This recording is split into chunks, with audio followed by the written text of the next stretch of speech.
ஒரே தேவன் தான் வெளிப்பட்டிருக்காரு. ஆனால் இதில் 3 டிஸ்டிங் பர்சன், இவர் அவர் இல்லை, அவர் இவர் இல்லை, இவர் அவர் இல்லை, இவர் வேற, அவர் வேற. ஆனால் தன்மையில் 3 பேரும் கடவுள். அதனால காட் ஒன் காட், பீயிங்கில் காடு ஒன் பீயிங், ஆனால் 3 டிஸ்டிங் பர்சன். இதெல்லாம் extra extra extra extra extra. அது போடும்போது ஏன் உங்களுக்கு அது தெரில? அப்போது உங்கள் எல்லாருக்குள்ளேயும் இயேசு இல்லை, அப்படி தானே? 3ஆம் நபராகி ஆவியானவர் தான் இருக்கார், இயேசு இல்லை. அப்படி தான் நம்பிட்டு இருக்கீங்களா 3 கடவுள் நம்பிக்கையாளர்களெல்லாம்? ஐ மீன் ட்ரினிட்டி பிலீவர்ஸ் எல்லாம் அதான் நம்புறீங்களா? உங்களுக்குள்ளே இயேசு இல்லையா? இல்லை அந்த 3 நபரில் 2 நபர் வந்துட்டு போவாங்க, ஒரு நபர் மட்டும் பர்மனெண்ட்டாக இருப்பாரா? இல்லை எப்படி நம்புறீங்க? எனக்கு தெரில. Praise the Lord friends. இன்னைக்கு நாம பார்க்க போறது என்னன்னு கேட்டிங்கன்னா, நம்ம ஜஸ்டின் பத்தி தான் பார்க்க போறோம். ஜஸ்டின் வந்து எல்லாரையும் கலாய்ச்சிட்டு இருப்பாரு, எல்லா பாஸ்டர்ஸ்லயும் கலாய்ச்சிட்டு இருப்பாரு. வேதத்தின்படி புறம்பா இருக்கிற யாரா இருந்தாலும் நான் கலாய்ப்பேன்ட்டு ஒரு தைரியமா போல்டா செஞ்சுட்டு இருக்காரு. அவரு எல்லாரையும் கலாய்க்கிறாரு, செய்யறாரு, நிறைய விஷயம் சொல்லியிருக்காரு. சில விஷயங்கள்லாம் பார்க்கும்போது அவர் சொல்றது உண்மை மாதிரிதான் இருக்கும், உண்மையும் கூட. அப்படின்னா நான் என்ன சொல்ல வரேன்னா, அவர் வந்து யாரெல்லாம் திருடுறாங்களோ, பணத்துக்காக ஊழியர் செய்யறாங்களோ, அவங்க தற்பெருமைக்காக ஊழியர் செய்யறாங்களோ அவங்களெல்லாம் எடுத்து காட்டுறாரு, இல்லைன்னே சொல்லல. ஆனா இவர் சொல்ற தெய்வீகம் உண்மையான்னு கேட்டீங்கன்னா கிடையாது. ஏன்னா இவருக்கு வந்து இவருக்கே முதல்ல வந்து திரியேகத்தை புரிஞ்சுக்கிறதுக்கோ இல்ல திரியேகத்தை பத்தி அறிகிற அறிவோ இவருக்கே இல்லை. ஏன்னா இவரே வந்து அந்த திரியேகத்தை மறுதளிக்கிறவர் இருக்காரு. வேதம் எப்படி சொல்லுதோ, வேதத்துக்கு எதிரான கிறிஸ்தவர்களை நான் வறுத்து எடுக்கப்படும்ன்றது. இவரே வேதத்துக்கு விரோதமா இருக்கிறத யாருமே சுட்டி காட்டல. மேபி சில பேர் சுட்டி காட்டினாலும் இவரை பத்தி அதிகமா பேசின ஆள் இல்லை. ஏன்னா இவர் தான் எல்லாரையும் அதிகமா கலாய்ச்சிட்டு இருக்காரு. இவருக்கே வேதம் தெரியல. இவருக்கு ஒரு தடவை அப்படியே வேதம் படிச்சிட்டாலே புரிஞ்சிடும் அப்படின்னு இவர் நினைச்சிட்டு இருக்காரு. அப்படியெல்லாம் கிடையவே கிடையாது. வேதம் என்ன சொல்லுகிறதோ, வேதம் எப்படி சொல்லுதோ அதை அப்படியே எடுத்துக்கணும்னு தான் வேதம் சொல்லுது. ஆனா வேதத்துல சொல்லப்பட்ட இந்த ஆழ்தத்துவங்கள், 3 ஆழ்தத்துவத்துல தெய்வம் வெளிப்படுகிறார் என்கிறத வேதத்தை ஆராயும் போது தெரிந்து கொள்ளப்படுகிற இந்த சத்தியத்தை இவர் வேதத்தை ஆராயாமே அவர் இஷ்டத்துக்கு எதையோ ஒன்று சொல்லிட்டு இருக்காரு. அவரு திரியேகத்தை நம்புறதே இல்லை. திருத்துவம் நான் சொல்ல வரல, திரியேகத்தை சொல்ல வரோம். அதாவது ஒன்றான மெய்தேவனாகிய உம்மையும் நீர் அனுப்பிய இயேசு கிறிஸ்துவையும் அறிவதே நித்திய ஜீவன் இருக்கு. அத இவர் புரிஞ்சுக்கல. வேதம் எப்படி கடவுளை வெளிப்படுத்துகிறது? பங்கு பங்காகவும் வகை வகையாகவும் பூர்வ காலங்கள்ல பிதாக்களுக்கு திருவுளம் பற்றின தேவன் இப்பொழுது நமக்கு அவரை வெளிப்படுத்த சித்தமுள்ளவராகி எல்லாவற்றையும் வெளிப்படுத்துகிறார். அதை நம்ம எப்படி தெரிஞ்சுக்க முடியும்? இந்த வேதத்தை அறிஞ்சு ப்ராப்பரா அதை அறிஞ்சு அதை வந்து நம்ம தெரிஞ்சுக்கிறோம். கடவுள் எப்படிப்பட்டவர், கடவுள் எப்படி இருக்கிறார், ஏன் கடவுள் 3ஆக செயல்படுகிறார், 3ஆக செயல்படுவதற்கு காரணம் என்ன, அவர் எப்படி ஒரே கடவுள் 3 ஆழ்தன்மையில செயல்படுகிறார், இவர் நம்ப மாட்டார். அது எப்படி கடவுள் மூணு ஆளா இருக்க முடியும்? 3 ஆளா இருந்தா எப்படி ஒரு கடவுளா இருக்க முடியும்? கடவுள்னா என்னன்னு அவருக்கு தெரியல. தெய்வம்னா என்ன? அவரால் செய்ய முடியாத காரியம் ஒன்றுமே இல்லை. அவர் ஒரு ஆளாக தான் இருந்து செயல்படணுமா என்ன? 3 ஆளா இருந்து செயல்பட முடியாதா என்ன? ஆனா இவர் என்ன கேட்குற, ஏன் 3 ஆளா தான் இருக்கணும், 4 ஆளா இருந்தானே, 5 ஆளா இருந்தானே, அது என்ன 3? வேதம் 3ஆ தான் சொல்லுகிறது. 3 காரணங்களால 3ஆ தான் அவர் இருக்கிறாருன்னு சொல்லுது. எல்லாவற்றையும் 3 படைத்திருக்கிறதா சொல்லப்படுது. ஆவி ஆத்மா சரீரம் 3, பிதா குமாரன் பரிசுத்தாவி 3, நிறைய 3 சொல்லிட்டே போலாம். அவர் எல்லாவற்றையும் 3ஆக படைத்திருக்கிறார். 3 வானம், நிறைய விஷயங்கள் இருக்குது. ஸோ இப்படி நிறைய விஷயங்கள் வந்து பைபிள் இருக்கிறத ப்ராப்பரா படிக்காம சும்மா வந்து தெய்வீகத்திலேயே இவருக்கு டவுட் இருக்கும் போது இவர் சொல்லுகிற சத்தியம் எல்லாமே உண்மையா அப்படின்னு கேட்டீங்கன்னா இல்லை. பைபிள் இருந்து சில விஷயங்கள் சொல்றாரு. அந்த சில விஷயங்களும் இந்த பணத்திற்காக ஊழியர் செய்கிற ஊழியக்காரங்களை பத்தி குறை சொல்றாரு. எஸ், ரைட் தான், பணத்துக்காக ஊழியர் செய்யறது தப்பு தான். அதை நீ எடுத்து சொல்றன்றதுக்காக நீ சொல்றதெல்லாம் உண்மை அப்படின்னு நினைச்சிட்டு இருக்காதீங்க. ஜஸ்வின் சொல்றது அவருடைய டாக்டரின், ராங் டாக்டரின். இதுவரையும் யாரும் அவர் ராங் டாக்டரின் சொல்றதா நிறைய பேர் சொன்னதில்லை. ஆனா நான் சொல்றேன். நீ எப்படிடா சொல்ற அப்படின்னு கேட்டீங்கன்னா, நான் வேதத்தை ப்ராப்பரா படிச்சு இன்னும் படிச்சுட்டு இருக்கேன், PhD பண்ணிட்டு இருக்கேன். பண்ணிட்டு இருந்தாலும் நான் மற்றவங்களுக்கு தெய்வீகத்தையும் மனுஷீகத்தையும் பிசாசித்துவத்தையும் குறித்து நான் சொல்லிட்டு இருக்கேன். இதெல்லாம் ப்ராப்பரா அறிஞ்சு கொள்ளாம ஒருத்தவங்களுக்கு டீச் பண்றதுன்றது ரொம்ப கஷ்டம். இவருக்கு தோணுதலை வந்து மற்றவங்களுக்கு சொல்லிட்டு இருக்காரு. ஆனா தெய்வீகம் எப்படி இருக்குதுன்னா மூன்றாக தான் வெளிப்பட்டிருக்கிறார். அந்த மூன்றுக்கும் காரணங்கள் உண்டு. ஏன்னா சட்ட புத்தகம் இந்த வேதத்தை தெளிவா சொல்றாரு. இந்த சட்ட புத்தகம் வேதத்துல அவரை எப்படி வெளிப்படுத்திருக்காருன்றது அவரை அறிந்து கொள்ளணும். அவரை அறிந்து கொள்வது நிறைய பேருக்கு மறைக்கப்பட்டிருக்கிறது. சில பேருக்கு தான் அதை பத்தி ஆண்டவர் முழுமையா விளக்குவார். எல்லாருக்கும் கடவுளை பத்தி அவர் விளக்குறது இல்லை. தேவனை அறிந்து கொள்வதும் தெய்வீகத்தை அறிந்து கொள்வதும் இதெல்லாம் வரம் பெற்றவர்களால் மட்டும்தான் முடியும். வரம் பெறாதவர்களுக்கு இதெல்லாம் கிடைக்கப்படாது. அதனால வரம் பெற்றவர்களா இருந்தா இந்த தெய்வீகத்தை பத்தி தெரிஞ்சுப்பீங்க. தேவன் ஒருவரா மூவரா, ஏன் மூன்றாக செயல்படுறார், மூன்றாக செயல்படுறதுக்கு காரணம் என்ன, அதுக்கு ஒரு சட்டமே இருக்கு. 2 Corinthians 13ஆம் அதிகாரத்துல இருக்கு. இதெல்லாம் போய் பாருங்க. எந்த ஒரு காரியத்தையும் 2 அல்லது 3 சாட்சிகளால நிறைவேறப்படும் அப்படின்னு என்ன அர்த்தம்? எந்த ஒரு குற்றம் ஒருத்தன் பழைய பாட்டின்படி எந்த ஒரு குற்றம் செஞ்சாலும் அவனுடைய 2 சாட்சி இல்ல 3 சாட்சி இல்லாம அவன் குற்றவாளின்னு தீர்க்க முடியாது. அப்படி இருக்கும்போது தெய்வம் ஒருவர் உண்டென்று ப்ரூவ் பண்ணணும்னாலே 3 சாட்சி வேணும். அந்த சாட்சிகளுக்காகவே அவர் மூன்றாக இருக்கிறார். இதெல்லாம் தெரியுமா? இந்த லாவை அவர் ஃபுல்ஃபில் பண்றாரு. லா கொடுக்கறது மட்டும் அவர் கிடையாது, கட்டளை கொடுக்கறது மட்டும் அவர் கிடையாது, அந்த கட்டளை நிறைவேற்றுகிறவரும் இருக்கிறாரு. ஏன்னா தேவனை ஒருவனும் ஒரு காலத்திலும் கண்டதில்லை, காணக்கூடாதவர்.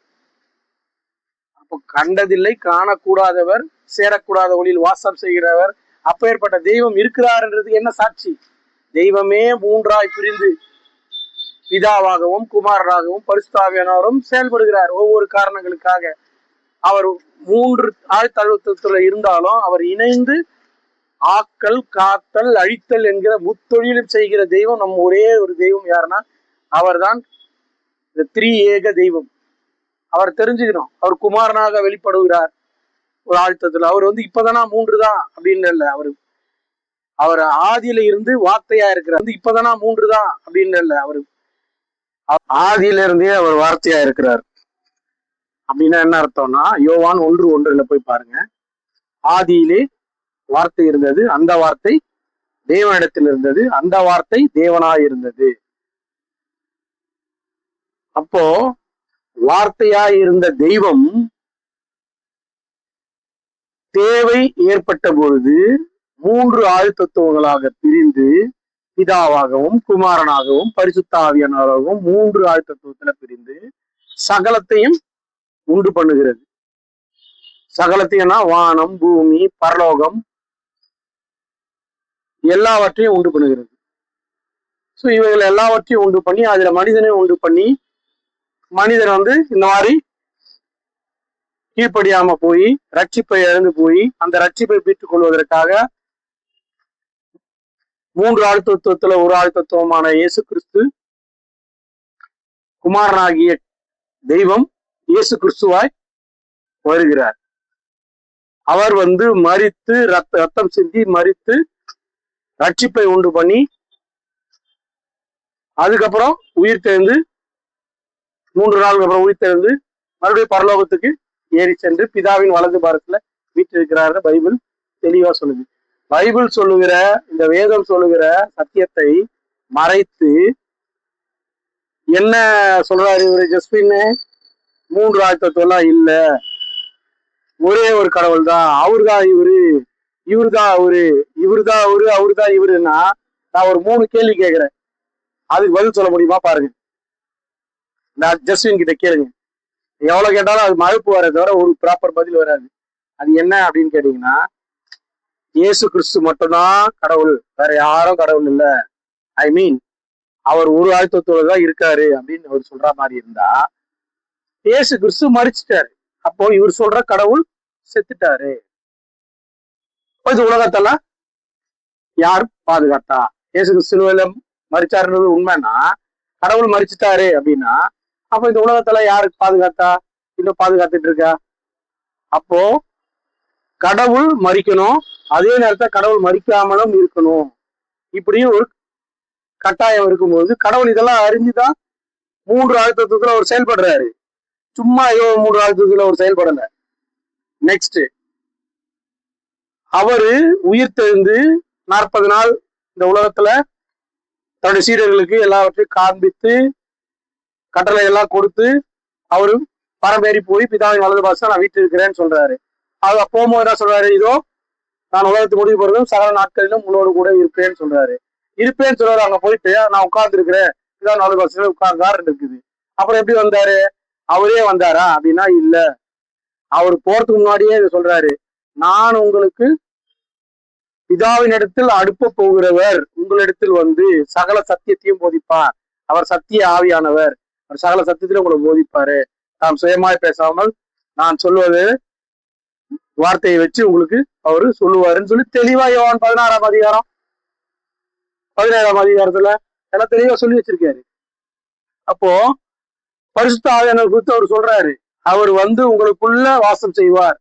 இயேசு கிறிஸ்து நமக்குள்ள வாசம் செய்யறதுக்கு முன்னாடி பரிசுத்த ஆவியானவர் நமக்குள்ள வாசம் செய்வார். அப்போ இயேசு கிறிஸ்துவும் வாசம் செய்வாரான்னு கேட்டீங்கன்னா எஸ், அவரும் நமக்குள்ள வாசம் செய்வார். எப்படி? பிதாவும் இயேசு கிறிஸ்துவும் வார்த்தையாய் நமக்குள் வாசம் செய்வார்கள். இந்த 2 ஆழ்த்தத்துவங்கள் நமக்குள்ள எப்படி வாசம் செய்வார்கள்? வார்த்தையாய் நமக்குள்ள வாசம் செய்வார்கள். ஆனா பரிசுத்த ஆவியானவர் அவருடைய ஆழ்த்தத்துவத்தோடு நமக்குள்ள வாசம் செய்வார். இதெல்லாம் வந்து நீங்க தெரிஞ்சுக்கணும். ஏன்னா உங்களுக்கு புரியாது. இதுக்கெல்லாம் வந்து ஸ்டெப் பை ஸ்டெப்பா தெரிஞ்சுக்கிட்டாதான் புரியும். இதுக்கு ப்ராப்பரா படிக்கணும். பைபிள வேதத்தை ப்ராப்பரா படிச்சு தெரிஞ்சுக்கணும். ஏதோ ஒரு காலேஜ்ல படிச்சதான் தெரியுமா? அப்படியெல்லாம் இல்ல. நான் அவனே படிச்சான்னு தெரிஞ்சிடும் அப்படியெல்லாம் நான் சொல்லல. ஆனா சத்தியத்தை அறிஞ்சு பகுத்து பிரித்து போதிக்கிற காலேஜ்ல நீங்க ஜாயின் பண்ணி படிச்சீங்கன்னா கண்டிப்பா இதெல்லாம் தெளிவடைவீங்க. இல்லைன்னா நிறைய பேருக்கு இந்த சத்தியமே தெரியாது. நிறைய போதகரா இருக்கிறவருக்கு ஏன் 3ஆ செயல்படுறாரு, அது எப்படி என்ன எதுவுமே தெரியாது. பரிசுத்த ஆவினா என்ன, பரிசுத்த ஆவியானவர் என்ன தெரியாது. அதனால என்ன பண்ணுவாங்க, இந்த அந்நிய பாஷையை குழப்பிக்கிட்டு அவங்க ஏதோ வந்து பற்பல பாஷைகளை பேசுற மாதிரி நினைச்சுக்கிட்டு உளறிக்கிட்டு பரிசுத்த ஆவினா என்னன்னு தெரியாது, பரிசுத்த ஆவியானவர் என்ன தெரியாது. ஆவியானவராகி தெய்வம்ன்றதே அவங்களுக்கு தெரியாது.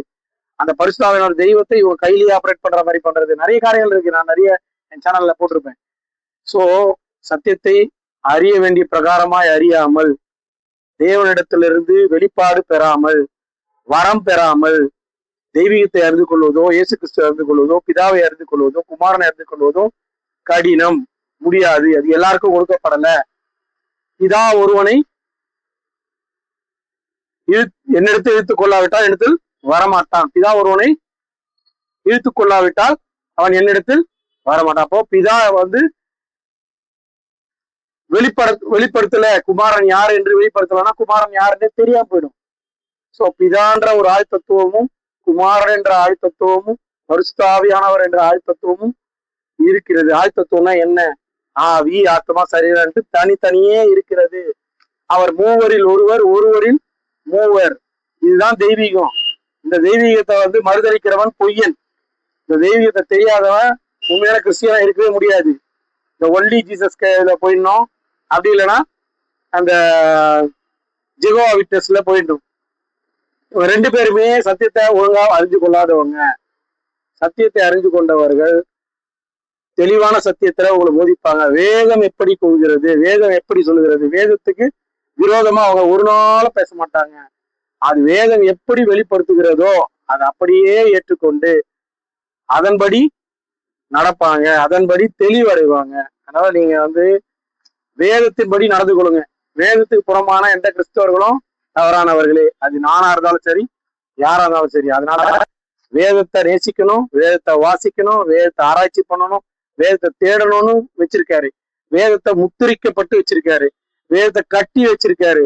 சிஷருக்குள்ளே கட்டி முத்திரை போடுன்னு சொல்லியிருக்கு. சோ வேதத்தை வந்து எல்லாவற்றையும் அப்படிதான் மறைத்துதான் வச்சிருக்காரு. மறைவானவைகள் யாவும் கடவுளுக்குரியவர்கள் தான். ஆனா அது எல்லாவற்றையும் அவர் தன்னுடைய சீடர்களுக்கு அவர் வெளிப்படுத்துகிறார். அதனால வேதத்தை வந்து சாதாரணமா நினைச்சுக்காதீங்க. ஏன் அப்படின்னு கேட்டீங்கன்னா, வேதம் தான் தெய்வம், தெய்வம் தான் வேதம் அப்படின்னா ஏன் சொல்றேன்னா, அவர் தான் வார்த்தை, வார்த்தை தான் தெய்வம், தெய்வம் தான் வார்த்தை, வார்த்தை தான் தெய்வம்ன்றதுக்கு யோவான் 1:1 போதும். இப்போ வார்த்தையா இருக்கிற தெய்வம் மாம்சத்துல வெளிப்படுறாரு. அதான் இயேசு கிறிஸ்துவா வெளிப்படுறாரு. 3 ஆழ்த்தத்துவத்துல அவர் பிரிந்து இந்த அண்ட சராசரத்தையும் வழிநடத்துகிறார். இந்த இந்த விஷயத்தை பத்தி பேசணும்னா ஒரு வீடியோ பத்தாது, நிறைய வீடியோ போடணும். ஆனா இவர் சொல்ற மாதிரி குழப்பரவாதி நாங்க இல்ல. ஈச் அண்ட் எவ்ரி பாயிண்ட்டுக்கு தெளிவான விளக்கம் வசனத்தோட என்னால கொடுக்க முடியும். இப்போ வந்து அவருக்கு சொன்னதுக்காக நான் ஒரு ரிப்ளை போடுறேன். இந்த ஜஸ்வினுக்கு இதுவே தெரியாது. என்ன தெரியாது அப்படின்னு கேட்டீங்கன்னா, த்ரீ ஏகத்தை பற்றி தெரியாது, தெய்வீகத்தை பத்தி தெரியாது. அவர் குழப்பம் இல்லாம மற்றவங்கள குழப்பிட்டு இருப்பாரு. அவர் ப்ராப்பரான ஒரு டாக்டரின்ல இல்ல. அவருடைய டிபேட்லாம் கூட நான் பார்த்திருக்கேன். எல்லா டிபேட்லயும் அவர் வந்து அவருக்கு சொல்ற பதில் பாத்தீங்கன்னா, நீங்க புரிஞ்சுக்கல அவர் புரிஞ்சுக்காம எல்லார்கிட்டையும் பரப்பிட்டு இருக்காரு. ஸோ ராங் டாக்டரின்ன்றது இந்த மாதிரி ராங்கா மற்றவங்களுக்கு உபதேசிக்கிறதும் ராங் டாக்டரின் தான். ப்ராப்பரா படிச்சு வேதம் என்ன சொல்றதோ வேதத்தின்படி சொல்லாவிட்டால் அவனுக்கு விடிய காலத்து வெளிச்சம் இல்லை. அதனால ஜஸ்வின் வந்து மேபி எங்க கேட்டு கத்துக்குங்க, இல்லையா நான் சொல்ற காலேஜ்ல போயிட்டு கத்துக்குங்க. ஏன்னா வேதத்தை ப்ராப்பரா கத்துக்கலன்னா ஒண்ணுமே புரியாது. நீ மற்றவங்களுக்கு 1000 சொன்னாலும் நீ சொல்ற பேசிக் டாக்டரினே உனக்கு தெரியலன்ற விஷயம் ரொம்ப தவறானது. நீ என்ன வேணா சொல்லலாம், யார வேணா எப்படி வேணா கலாய்க்கலாம், அவங்க பணத்துக்காக இதுக்காக பண்ணாங்க அதுக்காக பண்ணாங்க, அதெல்லாம் ரைட்டு. ஆனா நீ வேதத்தை பற்றி தெரியாம இருக்கிறியே, அதுக்காக தான் நான் உனக்கு சொல்றேன். இன்னைக்கு ஒரு ஆத்மாவும் கெட்டு போக கூடாதுன்னும் போது நானும் வந்து உனக்கு சொல்றது காரணம் என்னன்னா, ஒருவேளை கர்த்தர் உன்னையும் மாற்ற சித்தமா இருந்தால் இந்த வார்த்தைகளை கேட்டு இந்த வேதத்தை அறிஞ்சு இது எப்படி என்னன்னு கேட்டு திருந்த பாருங்க. எனக்கு தான் எல்லாம் தெரியும்ட்டு ஆடாதீங்க. ஏன்னா எல்லாம் தெரிஞ்சவர் கடவுள் ஒருத்தர் தான், வேற யாரும் கிடையாது. அப்படி இருக்கும்போது எனக்கு கடவுளே வந்து சொல்லட்டும் அப்படியெல்லாம் நீங்க சொல்லாதீங்க. கடவுள் அதுக்காக தான் தேவ மனிதர்களை உண்டு பண்ணி தேவ சீடர்களை உண்டு பண்ணி நமக்கு எல்லாருக்கும் இவ்வளோத்தையும் கொடுத்துருக்காரு. ஸோ அதை யூஸ் பண்ணி நம்ம தெரிஞ்சுக்கணும், இதை புரிஞ்சு நடந்துக்குங்க. நீங்க மறுபடியும் கேள்வி கேட்டாலும் அந்த தெய்வீகத்தை பத்தி எக்ஸ்பிளைன் பண்ண நான் ரெடி. நீங்க ரெடியான்னு பாத்துக்கோங்க. தொடர்ந்து நம்ம பார்ப்போம். நீங்க நான் சொல்ற கேள்விகளெல்லாம் வச்சு பாருங்க, எது உண்மைன்னு தெரிஞ்சுட்டு அதுக்கப்புறம் என்கிட்ட பேசுங்க. டெஃபினட்டா நான் உங்களுக்கு பதில் தரேன். கேள்விகள் எழுப்புங்க, உங்க கேள்விக்கு நான் ஆன்சர் பண்றேன். தேங்க்யூ.